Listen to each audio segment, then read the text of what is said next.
Okay, so it is 10:30, and as we said, the man, he is here. He's on time, he too. Is bang on time. Bang. He is filled full of surprises and stuff, and it's going to come out in the next couple of minutes. Here is going back, and I remember the day actually that he showed me this reel that he'd made, and we'll talk to John on the other side. But I believe he was being interviewed, and I think I got this right, in New York, because I thought for sure, considering what John was doing in the city on that time, that no one was really doing in North America, that if he's getting interviewed by New York, whatever station that was, whatever network it was, that John wasn't coming back. I was actually surprised that he stayed in Toronto. I thought for sure he was gone because he has always been that good. Here's what it looked like, but when you come back, we talk to my good friend John Gallagher.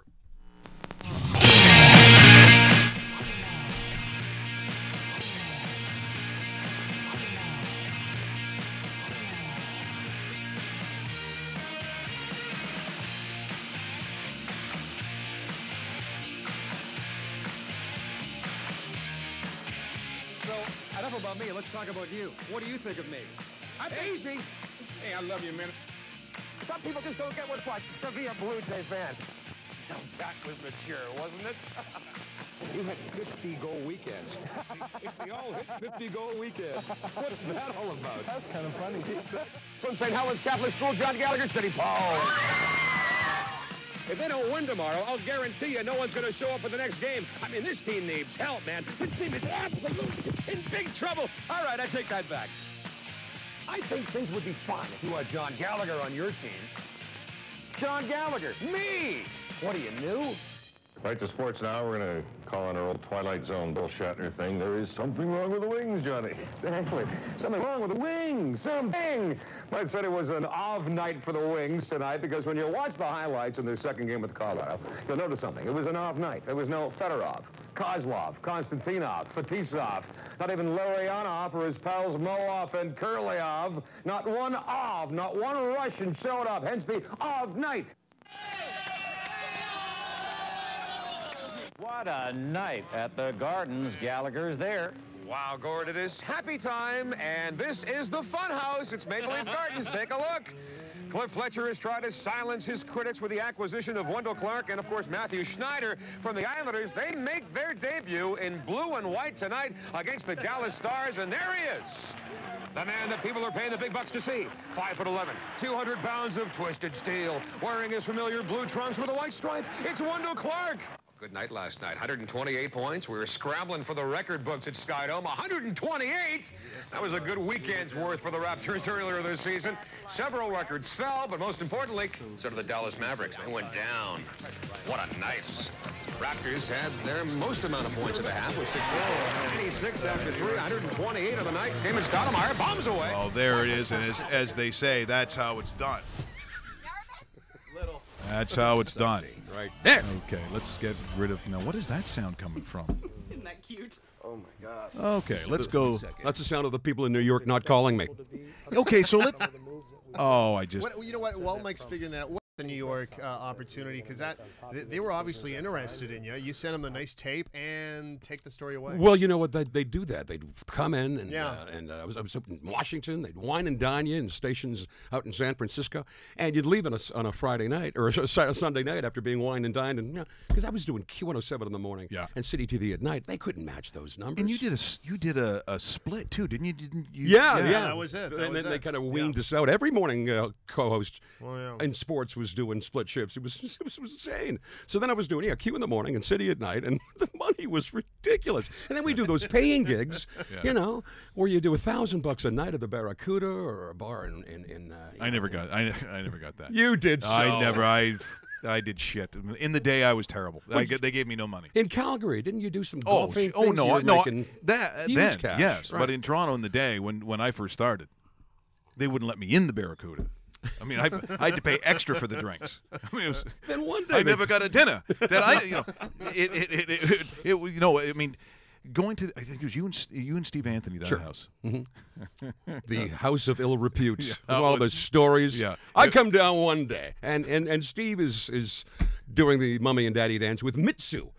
So Mitsu's Hi, cowboy. Mo Cowboy. Yeah. Mitsu's naked. She walks into my bedroom while I'm sleeping, steals my Montreal Canadian robe. So I go down. She's sitting at the table with a Habs robe on, smoking a cigarette, Mitsu, in front of a plate of cold poutine. I mean, if you took a shot of that, it's the new billboard for Come to Quebec 2018, right there. That's fantastic.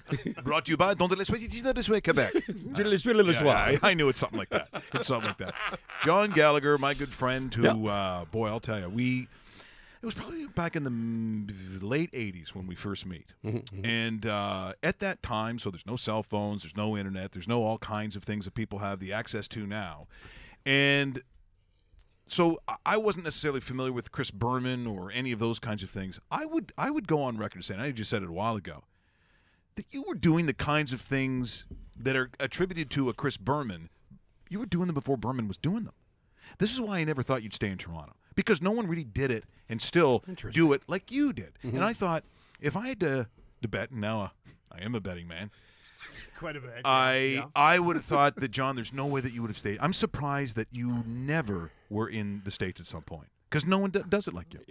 Thank you for that. It was a little ahead of the time, you know. We made sports fun. It was, and working at City TV and Q107, you had to push the envelope. You had to have that edge with a wonderful sense of humor. You know, I was on this morning. I mean, we call the sports department the candy department. You know, I mean, it's especially at City, surrounding yourself with Jim McKinney, you know, with his dry wit, and Catherine Humphreys, who now she got some offers from New York. I'd be sitting there and she'd listen to this. Hey, it's Don Ohlmeyer from NBC. We'd like you to come down for the weekend and check out the. No, she'd get offers from CBS, NBC. But she never went either. No, she was quite happy here. You know, she had Craig Billington. She was, with him, and that's a couple of husbands ago, I think. Yeah, I think it is. Yeah. I talked to her the other night. She's fantastic, by the way. Isn't she wonderful? Yeah. I mean, just adore her. You know, when people say, well, you know, what? Because we grew up and started working in an era where if there was a female on a broadcast anywhere, it was token. And they were going to be terrible, quite frankly, because they were making a mandate that you had to have a female on the show. So very often when you'd hear it, go, oh, good, a girl. How times have changed. Well, except the moment I saw Catherine, I said, oh, my God, she is just solid. She's good in every aspect. You want a co-host for any kind of show, any kind of format, I'm picking her. Yeah, and her father owned the Oshawa Generals. I mean, she was... Oh, is that the story? Yeah, I didn't know that. Yeah. He was a judge and dating hockey players left and right. Better than, of course, drummers for the Tragically Hip. Yeah, true. Oh, boy. More importantly, how are you guys? Oh, it's funny when people said, and I said a moments ago, so you and I have written a book within like a year of each other. And I said, so you're telling me that the literary community is really proud of these two clowns. They're now authors? Sure they are. You couldn't give a fiddler's you-know-what about your book. You didn't promote it. No. The publishing company never talked to you. They kind of ghost wrote it for you. But there was a couple of things that were inserted that I wasn't aware of. And so I do what a lot of Irish people do. I fucking lost it. So I called up and I said what I had to say to everybody in that company. Thank you. The book agent calls a very quiet-spoken guy, Brian Woods, who doesn't speak to me anymore. And my book agent said, hey, Mike, I just have to ask you a question. Sure. Did you threaten to go down to the publishing house and beat them all up with a baseball bat? Nice. Yeah, I did. They don't like that. I don't know why I'm sounding like John Daw. All of a sudden I sound like John Daw. But that's kind of what happened. So they didn't really push the book the way that I was happy with it. I thought it was good, but Richards takes his Oh, yeah. Louisville Slugger and bats 1,000 on their heads. They're dead. I'll tell you how good your book's doing. So I think, you know what? I got to support John. I got to at least read the book. I mean, who knows what's in there? Yeah. So You're in there. I looked in the of the GTA. How many books available? In a second. We'll get to how many books available? I saw that. Zero. Even Zero. At my favorite bookstores at Young and Egg. Gone. Yeah. So this is what I believe in the business they call traction, John. That's right. Yeah. It's good. It's moving. Yeah. Yeah. Yeah. And again, with people like you and Dave, I mean, getting me on. I was on, with Derringer and Maureen Holloway on CHFI. I mean, you went on CHFI? Yes. How was that? It was fantastic. Are you sure? Yeah. Are you just saying that? The truth. Well, I mean, there's a story about Aaron Davis in the book, which is a little surprising that Mo would wave me in. Because here's the thing. we're kind of free flowing guys. Is that what you? Maybe I'll put it. Yeah. So we kind of been around. We've done some things. We've been in jail. We've had to talk to lawyers. I've never been in jail. Okay, well you haven't. And so you've been in jail. Oh yeah. Oh yeah. Yeah. Didn't make your last book. I read your book, by the way. That was the little rants, and the second book will be more. Oh, there's another one in the offing. Well, this is what I like to think. This is what I like to think. Get a new publisher, but the first thing people think of is, oh Christ, Gallagher might have a ton of shit on me. I don't know if he should be writing a book, right? Because everybody. Everybody knows you, and therefore there's that moment where I think, what exactly do you write if you have that much stuff? Now I know you, so I wouldn't even think if you're anybody. I'm not worried about anything. Right. That of course we talk about it on the air, so we've made a living out of it. But are some people nervous? They go, hey dude, like. Did Brother Jake come up and say, "What do you, Spike? Gotta tell you, what are you saying? What are you saying about me?" I love the brother. People have asked me, "Are you worried about lawsuits?" And I'm like, well, I'll just wait until that little envelope comes. You know, the one that opens at the end that looks like it's a subpoena? I'll wait for that. But you know what? I mean, everything, it all happened. I mean, I'm not making anything up. I mean, I may lose a couple of friends and some contacts in the business, but hey, you know what? And the expression goes, I have no more fucks to give, basically, you know? You know, I mean, if I take one more PD and one more sports director and one more station manager out for lunch, I'll be broke, you know? I don't, it's just, it's, when they're I mean, they're killing off sportscasters. Yeah. You know, Joe Chili and Lance Brown. Oh, yeah, Lance Brown. Well, thanks, Bell. Thanks for eliminating the jobs eating your young, because that's what they've done. No such thing as the small market anymore either. That's right. Yeah, so how do you start? How do you start? Know, GSN Radio, yeah. Sure, yeah. Or we're allowed to mention that on the air? We can do whatever you want. We want. I say a lot worse than that. But here's a company that prides itself on with good citizens or whatever it is, and across the country they have eliminated all the local sports. And I'm thinking that would have affected him, and that would have affected you back in Halifax in the day. Absolutely. Oh, man, or at least we got 40 years in. Is that when it started, Halifax? Is that the smallest market? That's not that small. That's not that small. Yeah, no, I worked in Saskatoon. Did you really? Oh, yeah. Oh, yeah. Everyone comes out from the West. It's all from the East and the West. No one really comes from... Well, you're from Toronto. I'm from here, right? Yeah. But I started in that hotbed of romance and intrigue, St. John, New Brunswick, the town that fun forgot. I thought that was Ottawa. I know, I stole it.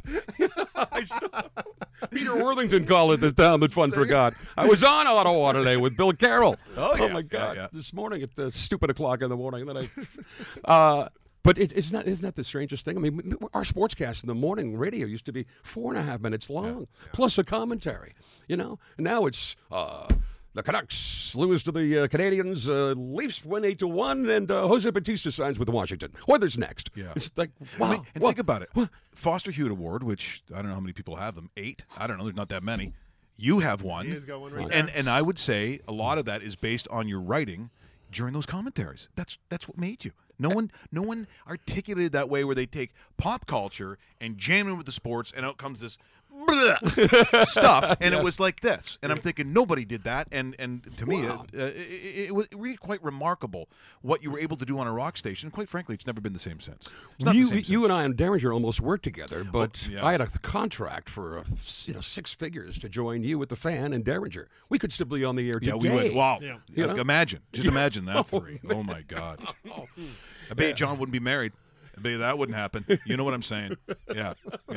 He's survived it, and he's living as far away from us as possible. I know. I was in his house in King City. I mean, that is way deep. And the thing with you and I, and and I write this in the book, we're and it's not just Derringer, but sportscasters and anchors and TV types, they'd go home and with their beautiful wives and kids, to Caledon and Oakville. I got out of off the air at City TV at 299 Queen Street East or West, right there at Queen and John. Yep. I'm thinking, what kind of trouble am I going to get into tonight in the entertainment district? And we went out, we did it, man. It was we great. Walked the walk, baby, and we have tales to tell, and it's all in the book. Okay, here's one of my funny moments. The one that I can easily tell because it's not that offensive. So it was in that time where I think you're not up on in the North York part. You're still with Steve Anthony, and you're doing the split shift, and so you had to go on. We met at what was the Rhino, the made their own beer, Amsterdam. That's right, like in that area somewhere. Indeed. And so he would go in, He's talking, so I go in to see him. It's in between, so he's done the dinner, and here comes the 11 o'clock. So he's in there, and he's surrounded by these girls who are all in awe of his fakeness. And so His fakeness? Yes. And so he's, I'm sitting there going, oh my God, does he have the energy for this? He got up at the same time I did. He got up at 4 o'clock in the morning. He's going on, and he goes, by the way, he said, when I do this at the end of the newscast, that's for you. Did I really say that? Oh my God! He did it to 27,000 girls. So if you're one of those 27 going, you mean the wink wasn't for me? You That's right. and 26,999 of your best friends. Man. Well, you know what? And all you needed was you're that guy on. You're that idiot who does the sports. That's all you need. And all of a sudden, it's back to the Chateau de Chardonnay. With some candles and some wine, and all of a sudden, giggling ensues, and the hair goes back, and you're so funny. And then, humana. That's all you needed. Yeah. You're that idiot who does the sports. Yes. You want to go home to my place? Yes. Absolutely. Harvey Weinstein. He's not wrong. No, he's not wrong. He's not wrong. And It was all consensual. It wasn't like Harvey in his robe. Okay, think about this. All the crazy shit that's going on, and whether you're a producer, a big star.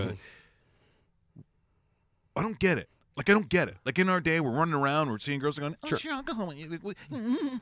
That's a lovely impression of a woman, by the way. But I never went up and said, hey, you, pants down. I know. Let's do this thing. Oh, my goodness. Or the Louis C.K. thing. That one I don't get. I know. And you look at me. Look at me. Yeah. And Jon Stewart was on the other day. He said, we knew all about it. We could have done more to stop Louis C.K. And now his career is basically ruined. So people said this is open knowledge. The Louis C.K. Yeah, Louis and C.K. it was with Harvey Weinstein too. I mean, he came on to Gwyneth Paltrow, and Brad Pitt, who wasn't a star at that time, went up to Harvey and poked him right in the chest. You stay away from my woman. That could have ruined him. Yeah, but then, easily. my goodness, the Kevin Spaceys and the Dustin Hoffman. Did you read all about that? And there's more to come too. There's right? a lot more to Every come. day. Yeah, I hear, and now they're pointing fingers at Gene Simmons. I'm like, wow, what a shocker, right? Gene Simmons. He'll get out of it. Yeah, He'll get out. He's a smart guy. Yeah. So if people want to know, Big League Babylon, how's it been out? 3 weeks? Been out 3 weeks? Or? Came out November. Yeah, end of November. Okay. Yeah. So I would suggest if you want the book, go into the store. You may have to order it because it's sold out. So you're going to have to find this thing. If you want it for Christmas, you go to the internet first, check out the location, see if the book's there. But in this book, because people are always going to want to know because they think they know you. Because you were on TV and radio every day, sometimes almost 4 times a day, they could probably catch you. Yeah, Q in the morning, 6 o'clock news at City, and then CP24 doing bits, and then the 11 o'clock sports. Because you're a ubiquitous sportscaster without portfolio. You were everywhere. All of us. And people want to know, why the changes. You went from that, then eventually there was the TSN show. TSN show, the Gallagher show. The Gallagher show. More than Magic Johnson, less than Johnny Carson, somewhere in the middle there. Fair. Yes, but here's the thing that people don't. Steve Martin's. Yeah, Chevy Chase. Yes. What a mutt. But in comparison, and I can tell you, I know this is true, those ratings weren't bad at all. No. They were actually pretty good. No, there were people in the media, I think their names rhyme with William Houston and Chris Selkovich, who just hated me. Just absolutely hated, Well, William Houston Oh, hates my- soup. I mean, the guy's an asshole. I mean, he's yeah. I could see them getting up in the morning and just hissing at the, at the sun, and they just didn't get it. They were so used to spanning the globe to bring you the constant variety. The Kurt Gowdies and the Jim McKays.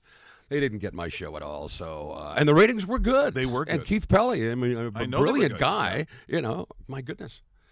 Do you miss that part? What do you miss the most? Because I mean, there's not a time you come in, you sit down, the studio goes on fire, everyone's hearing the laughs, all the energy, and people are like, where is that now? Because I don't hear that now. Yeah. I don't hear that on shows. And I was at Zoomer Radio for 9 years. Moses Neimer hired me for the 3rd time. It's like Ali winning the heavyweight championship 3 times, right? And I thought I was going to retire there. I mean, they played, Dean Martin and Frank Sinatra and, the Guess Who. And I was fired the same day as Denise Donlin and Conrad Black. Okay, Oh, there's a and both the Troika and both program directors and both music directors. They just had to cut costs. So my goodness, it's the part of the business now. It's just they're not hiring. They're just firing. Yeah, well, a lot of it too. Yeah. When you're putting together this book, how long does it take you to sit down and figure out what you're putting into it, what you're not putting into it? Is there anything you didn't put into it or Mm. reluctant to, and getting it together? Because I remember, like, we've been friends for about 6-7 years. Yeah. Every single day he'd mention how grueling it was to actually figuring out what the hell to put in this book. Right. Yours is a lot of stories and personal stuff too. So how long does this take you, and when did you actually start the project? Yeah, it was probably about a year and a half ago, and I didn't know how many words I had. They wanted Right, 75,000. I said, I don't know if I have 25 or 125. I had 150,000 words. So they were cutting and snipping and no. 150,000. Yeah, I got another book, and I haven't even started. You're writing about Moses? How do you have that many? It's just great stories, and I'm a pack rat, so I keep everything, all the commentaries that I did. That helps. And the photos in there with me and Brad Pitt and David Bowie and Okay, let's Stevie talk about Nicks. that because I also made another claim on your behalf. Sure. Before there actually were selfies, That's right.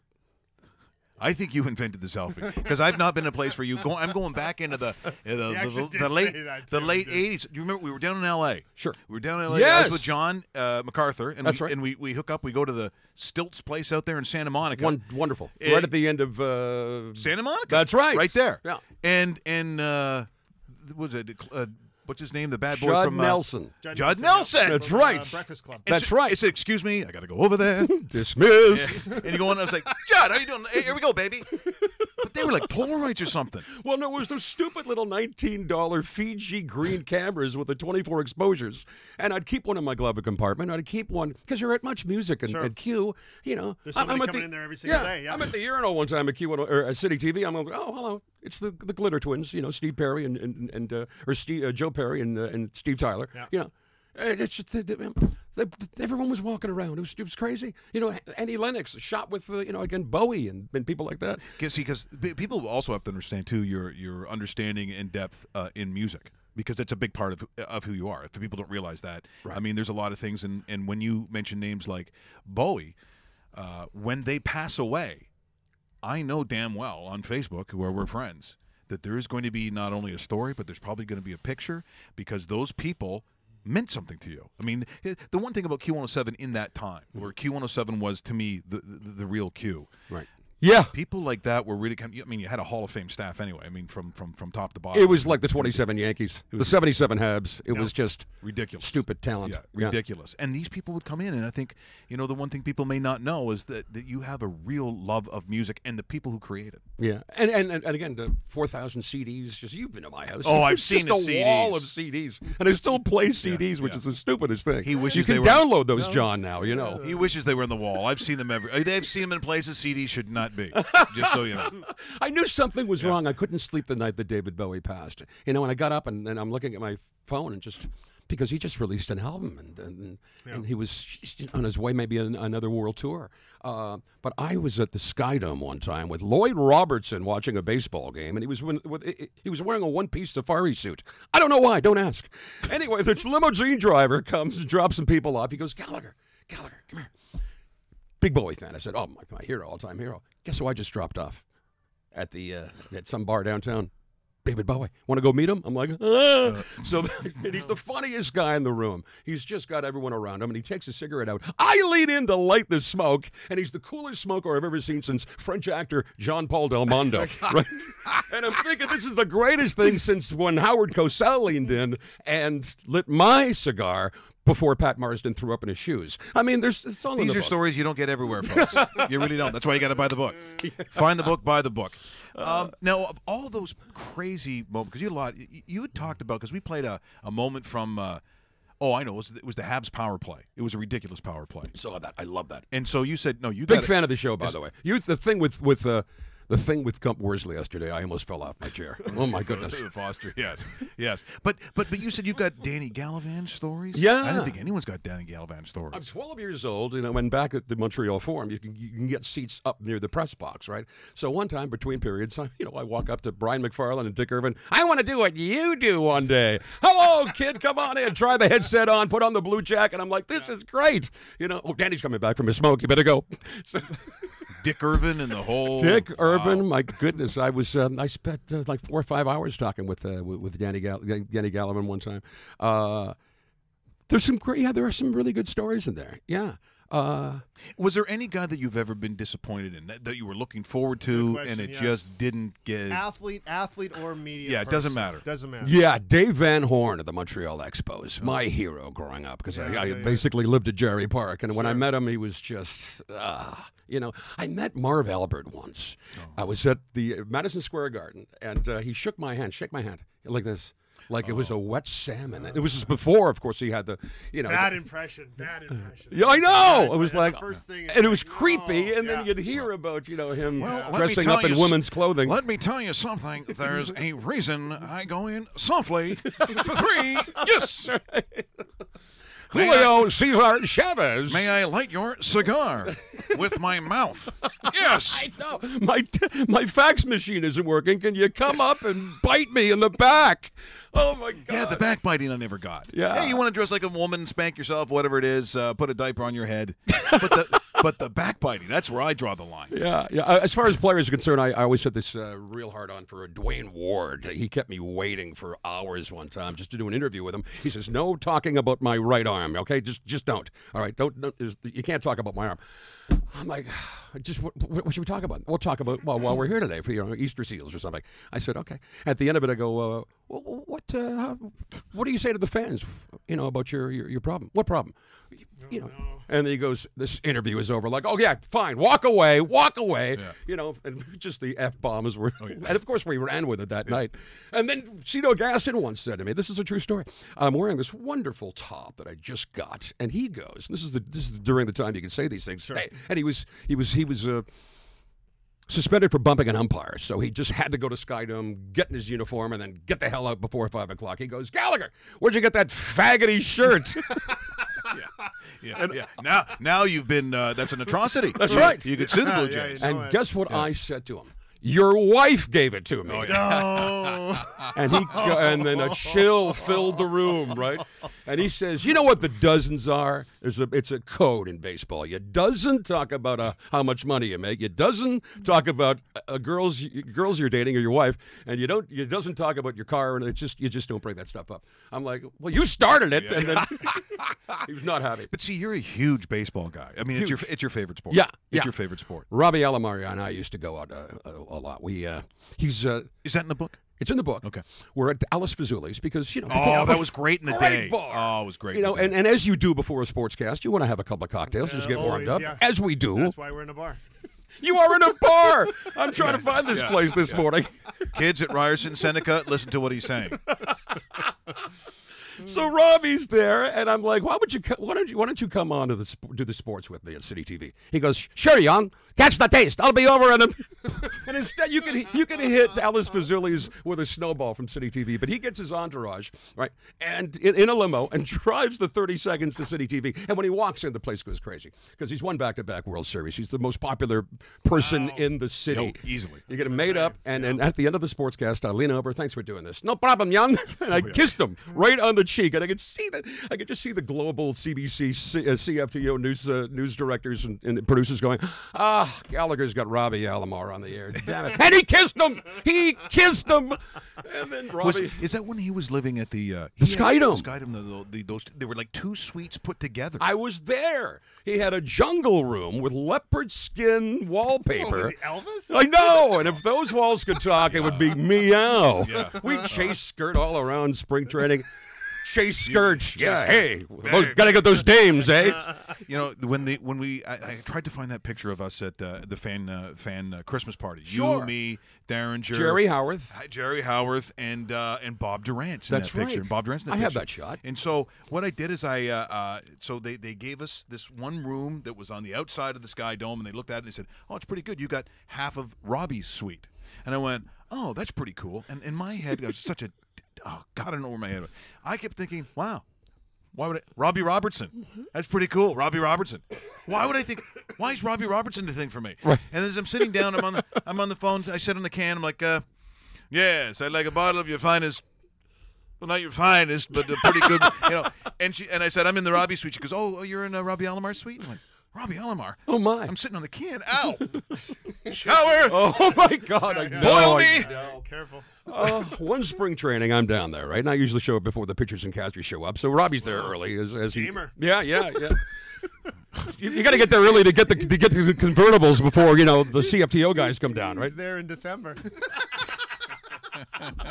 So Robbie goes, I got some news for you, man. I got engaged over the holidays, right? He goes, that's great. It's the first, the players aren't even there yet. It's just Robbie and I and a bunch of people.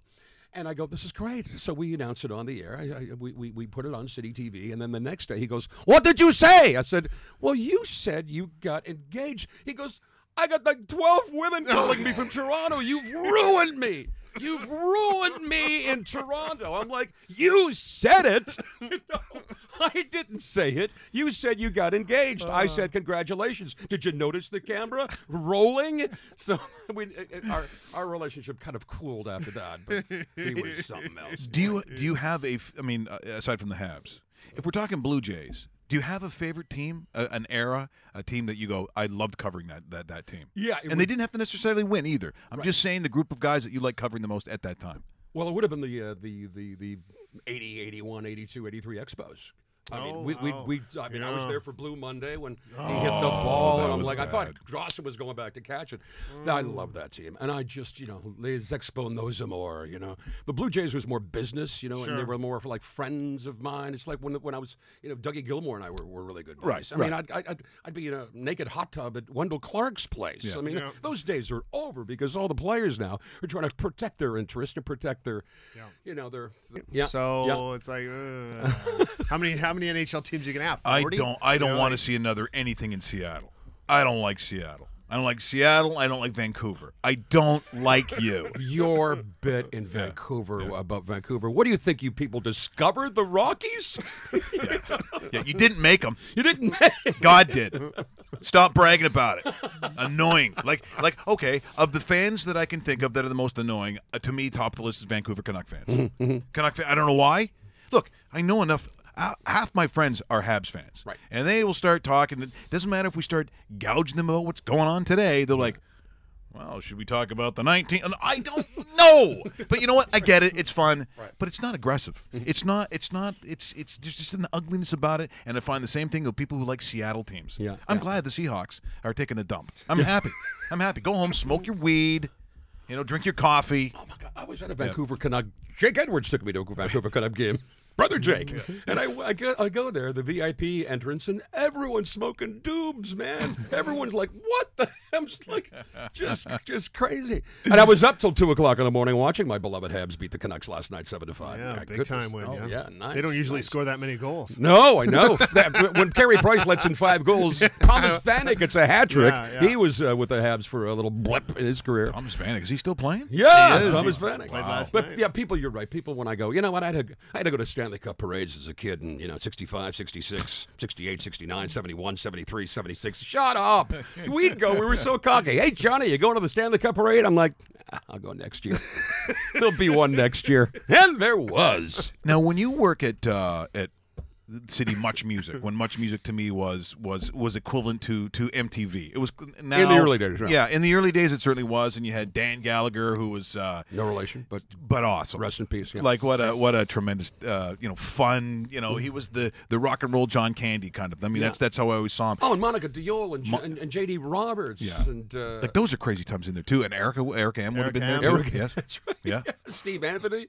But see, people don't understand. They see him now on the breakfast television. Mm-hmm. I remember when I first heard him doing afternoons at Q. He was doing afternoon drive. Yeah. And I think he'd come from out east. Did he not come out from? He's from Montreal. Yeah. Okay. Yeah. So he gets there and I think, well, finally someone good. Wow. He was really good on the air. He had really good. I don't think people realize how good he was. Yeah, and I lived with the guy, and he would tape everything. He would. The Letterman and all the late night comics. And his intro was like 10 or 12 minutes long. Yeah, I miss that. I miss that. He'd come in really early and with the the little grease pencil and edit everything together with these little bits and drops, and he worked hard. And it showed because he was really talented. And he was the really boy in the good. box. Yeah. Corey Hart named the song That's Boy who in it the is? Box after Steve Anthony. Just the boy in the box. That's him? Yeah, I didn't know that. Steve was on the air at Show'em, and he called himself the boy in the box, and Corey Hart and him get to be pretty good buddies. But Steve's a legend. But you also had, so at that time, you mentioned Monica Diol. Didn't she go on? She's gone on to be some big entrepreneur or something. She married big. Yeah, I just saw her a little while ago. She married a millionaire out in Vancouver. But she looked great. That was sex That was to a me. great Just sex. watching that, I was like, oh, man. And, in the book, and Moses, Moses Naimer would surround himself with beautiful women because they all wanted to be on the air. Yeah. Either you're a copywriter, a floor director, and makeup, a receptionist. They were all beautiful. And I dated more than a couple of women at that station. A couple, you say, John. Yeah, he winked at me. Yeah, I know. I love that I know the story wink. about the wink. I forgot about that. We, you and I hit the town a couple of times. Yeah, we did. Oh boy, Yeah, we with did. Jerry Yeah. Forbes. That was Oh, another. Forbes. Yeah, he'll be watching that. Shout out to Uncle Jer. Yeah, Uncle Jer. He's going to retire in March.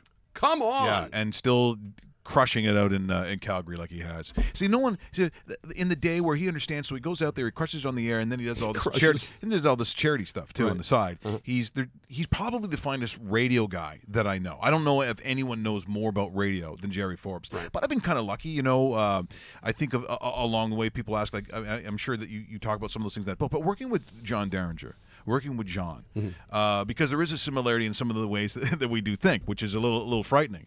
So You think? That's why the three of us, you said, if we had gone on the fan at that time and they really didn't know what they were doing, can you? I think we'd still be on there now. I think we still be on the air. John Derringer, Mike Richards, John Gallagher. That is just stupid. Yeah, and they could have done it. Yeah, but you make me. We'd sit around and you do the Werner Kempler impersonations, the Jerry Howarth.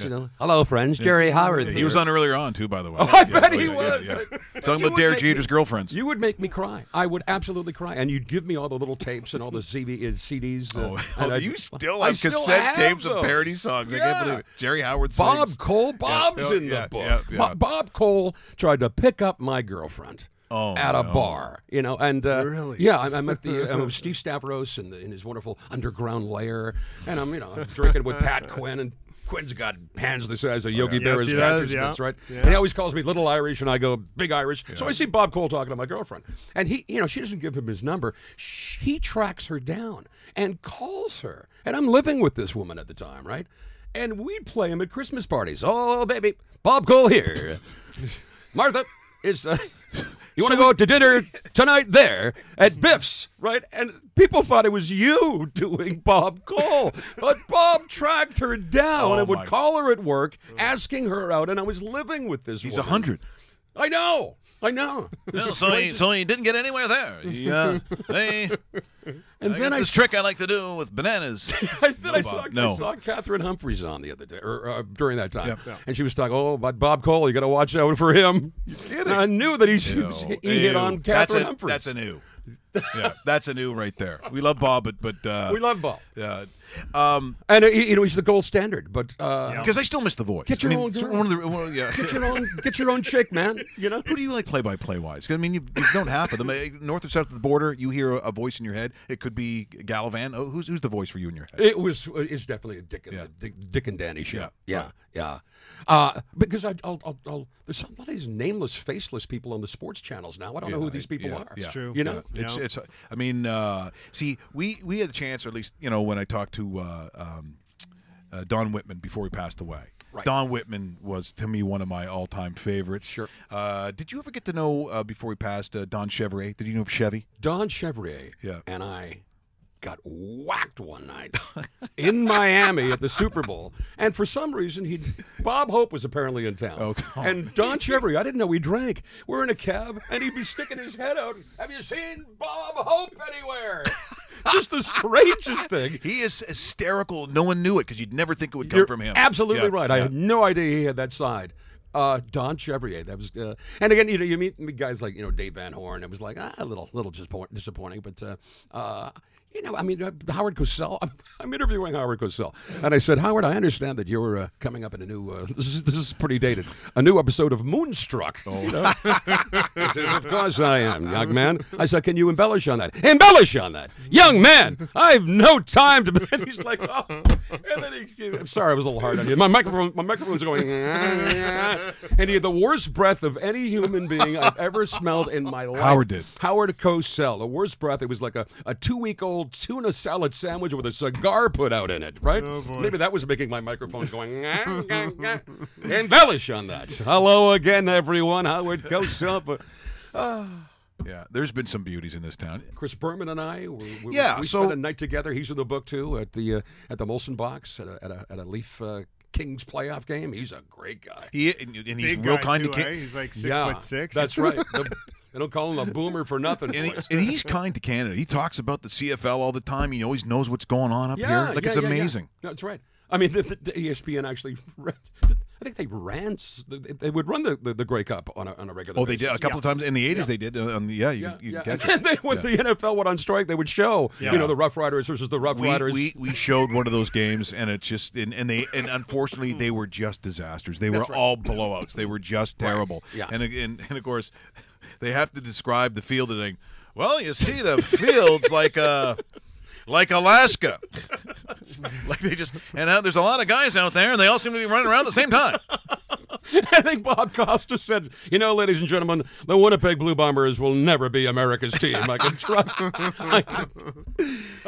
Costas was another great guy. Him and I spent a couple of nights together in Florida. What a pro. Just like real quick. And he's I think he probably is the greatest sportscaster of our generation. Costas, you would put him in that category. That's interesting. Absolutely. Yeah. Oh, absolutely. Yeah. And a great guy too. Done everything too. Yeah. Any kind of sport he's Yeah, done. including not stink eye, but pink eye at the Olympics. That's Talk right. about bad timing. That's right. Did it take him off the air? Yeah, and how do you get pink eye?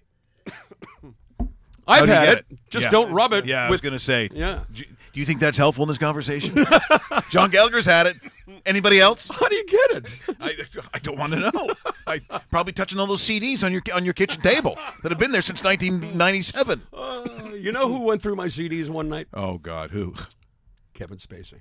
Uh-oh. We're at a party. Okay, this just took a real different turn. They cut it out of the book, so it's not in the book. Maybe I should say it's in the book just to sell a couple of copies. You can't take that out of the book. I know that I had to cut it down. So, I mean, of all the timing and a picture with them too. It was a tiff. The bars were closing, and I said, there's always the bar's always open at the Chateau de Chardonnay. Yeah, so he gets his entourage and comes up. He was a complete gentleman, great guy. But he was trying to go through my CDs looking for Bobby Darin because he just finished the movie. He just played the movie. Yeah, Beyond the Sea. John. Just great. I mean, Yeah. I'm just a huge fan of the guy, and he was again a complete gentleman. See, so. this book. They didn't pick me up and try to take me upstairs. No. Russell. Young Russell's going, I remember that. Big League Babylon. So once again, if you're looking for the book, I would suggest going to what they call the internet first. World Wide Web? Yes, because you better check it out because most of those books in that area, I know I tried it last night and they were nowhere to be found. You can order them. So if you go to Indigo, Chapters, where it's everywhere, right? It's just everywhere. Dundurn.ca. Yeah, so you can go direct online, like a lot of you people. So you like the book? Well, I would love to see the book, but I just haven't seen it. Yeah. I can't get it. You don't have a copy yet? No. For God's sake. No, I was going to go and buy one, but it's impossible. This is what I'm saying. We've been looking at. We're not joking. when No, we you say can't find it. You can't find them. It's sold out. Is there crack in there? Like, what is in there?